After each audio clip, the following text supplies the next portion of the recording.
వరుస రోడ్డు ప్రమాదాల నేపథ్యంలో రవాణా శాఖ అప్రమత్తమైంది.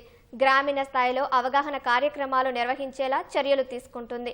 యూనిసెఫ్ ఆధ్వర్యంలో RTA members regional transport authority non official members కి హైదరాబాద్లో శిక్షణ కార్యక్రమాన్ని నిర్వహించారు. ఇటీవల జరిగిన కర్నూలు చేవెళ్ల బస్సు ప్రమాదాలు జరిగిన తీరును రవాణా శాఖ మంత్రి పొన్నం ప్రభాకర్ వివరించారు. రోడ్డు ప్రమాదాలను నివారించడానికి స్కూళ్లు, కాలేజీలు, విద్యా సంస్థల్లో రోడ్డు నిబంధనలపై వ్యాసరచన పోటీలు, కరపత్రాల పంపిణీ, గ్రామాల్లో ర్యాలీలు నిర్వహించాలన్నారు.